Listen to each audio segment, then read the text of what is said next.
अस्सलामु अलैकुम वरहमतुल्लाहि वबरकातुहू। दोस्तों, आज लॉकडाउन को देखते हुए क्योंकि बहुत दिनों से पढ़ाई नहीं हो रही थी, तो हमने सोचा कि यूट्यूब के माध्यम से, यूट्यूब के ज़रिए कुछ पढ़ाया जाए, कुछ बताया जाए।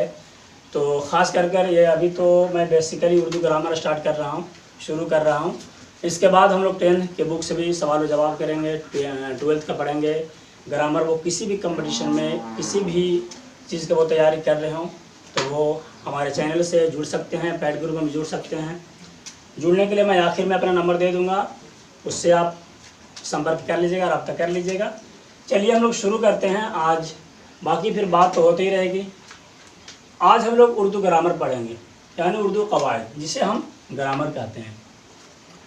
सबसे पहले जब भी उर्दू ग्रामर की बात होती है तो सबसे पहले ज़बान के बारे में हम लोग जान लेते हैं। हम लोग ज़बान से स्टार्ट करेंगे, शुरू करेंगे, उसके बाद धीरे धीरे हर्फ के बारे में जानेंगे। जितने भी हरूफ ताजी हो, हरूफ मुरक्कब हो, एक नुक्ता वाले, दो नुक्ता वाले, जितने भी हैं हम लोग धीरे धीरे इंशाल्लाह पूरा कर लेंगे। सबसे पहले हम लोग जानते हैं, थोड़ा पढ़ लेते हैं ज़बान के बारे में कि ज़बान है क्या। देखते हैं ज़बान। नहीं पढ़ना आएगा, साथ साथ पढ़िएगा, बिल्कुल आपको आ जाएगा पढ़ने के लिए, टेंशन नहीं लेना, बिल्कुल ज़ीरो से हीरो बनाऊँगा। देखिए ज़बान है, क्या लिखा हुआ है? ज़बान।